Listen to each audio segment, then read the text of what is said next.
Hi everyone, welcome back to my channel. ఈరోజు మనం క్రిస్పీగా సింపుల్గా ఆనియన్ పకోడీ ఎలా చేసుకోవాలో చూద్దాం. ముందుగా ఒక 2 బిగ్ సైజ్ ఆనియన్స్ని ఇలాగా సన్నగా పొడవుగా కట్ చేసుకొని ఒక బౌల్లోకి తీసుకొని స్మాష్ చేసి పెట్టుకోవాలి. అప్పుడు ఆనియన్స్ అనేది విడివిడిగా మనకి కలుపుకోవడానికి ఈజీగా ఉంటుంది. ఇప్పుడు అల్లం, పచ్చిమిర్చి, కొత్తిమీరని కట్ చేసి పక్కన పెట్టుకోండి.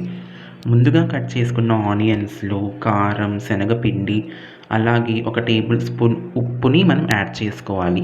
మీకు టేస్ట్కి తగినంత ఉప్పుని మీరు యాడ్ చేసుకోవచ్చు. ఇప్పుడు క్రిస్పీనెస్ కోసం ఒక టేబుల్ స్పూన్ రైస్ ఫ్లోర్, అది మొక్కజొన్న పిండి, అలాగే సాఫ్ట్నెస్ కోసం 3 టేబుల్ స్పూన్స్ ఆఫ్ శనగపిండిని నేను ఇక్కడ యాడ్ చేసుకుంటున్నాను.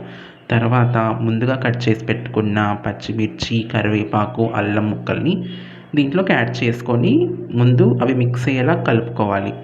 తర్వాత అడ్జస్ట్ చేసుకుంటూ ఒక 2-3 టేబుల్ స్పూన్స్ ఆఫ్ వాటర్ని దీంట్లో యాడ్ చేసుకొని ఆ పిండి మొత్తం ఆనియన్స్కి పట్టేలాగా మనం కలుపుకోవాలి. అప్పుడే మనకి ఆ మొత్తం కారం, ఉప్పు, అల్లం ఫ్లేవర్ అంతా ఈ ఆనియన్స్లోకి పడుతుంది. తర్వాత దీన్ని ఒక 15-10 మినిట్స్ అలా పక్కకు వదిలేస్తే అది బాగా రెస్ట్ అవుతుంది. దీనివల్ల టేస్ట్ అనేది బాగా ఎన్హాన్స్ అవుతుంది. ఈలోపు ఒక కడాయి పెట్టుకొని దాంట్లో కొంచెం ఆయిల్ వేసుకొని అది బాగా హీట్ అయిన తర్వాతే మనం ఈ బ్యాటర్ని కొంచెం కొంచెంగా వీడియోలో చూపిస్తున్న విధంగా అలా కొంచెం కొంచెం ప్రెస్ చేసుకుంటూ వేసుకోవాలి. మొత్తం కడాయి అంతా నిండేలా వేసుకోవాలి. అప్పుడే మనకి అన్ని పీసెస్ అనేవి బాగా ఫ్రై అవుతాయి.